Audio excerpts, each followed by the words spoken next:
আমাদের এই যে বড়ই গাছটা দেখতে পাচ্ছেন, এটা কিন্তু খুবই ছোট্ট। এরকম একটি বড় গাছ আমরা লাগাইছিলাম, খুবই ছোট, যেনারা আগের ভিডিও দেখছেন। তো আমরা করছিলাম কি দেখেন, রাউন্ড বেডে লাগাইছি। এই রাউন্ড বেডের উচ্চতা হচ্ছে আপনার টোটালি 10 ইঞ্চি। তার মধ্যে যদি আপনি মাটি দেখেন 5 ইঞ্চির মতো মাটি রয়েছে।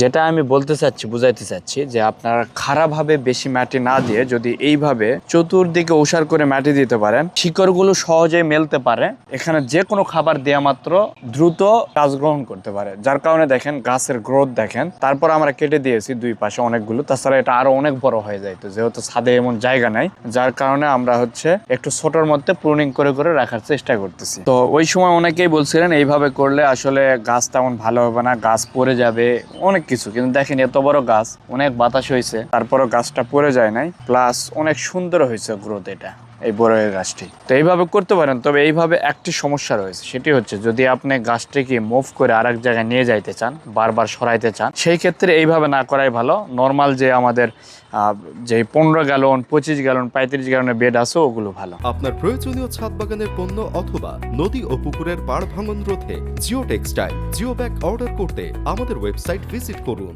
কারণ এটাতে সরাইতে গেলে অনেক সমস্যায় পড়বেন, যেহেতু বড় এরিয়া, এর নিচে কাঠ দিতে হবে বা বাঁশ দিতে হবে, দিয়ে কয়েকজন ধরে তারপরে নিয়ে যাইতে হয়। এরপরে যদি আপনার ছাদের গেট আরো ছোট থাকে বা সিঁড়ি ছোট থাকে, সেক্ষেত্রে আরো সমস্যায় পড়বেন। তবে জাস্ট এক জায়গা থেকে আরেক জায়গায় সরানোর জন্য তেমন সমস্যা নাই, এইভাবে লাগাইতে পারেন। এইভাবে অনেক সুন্দর হয়। আমি যদি এই পাশে আরেকটা দেখাই, এটা কাঠবাদামের গাছ। এটা কিন্তু একদম চিকন ছিল, ছোট্ট। দেখেন এটা স্কোয়ার বেডে লাগাইছে, এটা 24x24।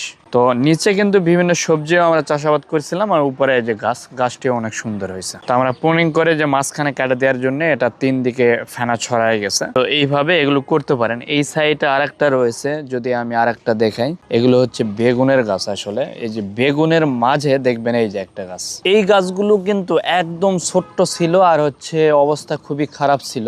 সেই গাছগুলো দেখেন কত সুন্দর হয়ে গেছে। এটা যদি আমি আরো পরিষ্কার, যেমন এই যে এই পাশে করলার গাছ রয়েছে, কিছুদিন পরে এটা কেটে ফেলে দেবো, এগুলো ফেলে দেবো, তখন এটা কিন্তু আরো সুন্দর ঝোপলা হয়ে যাবে।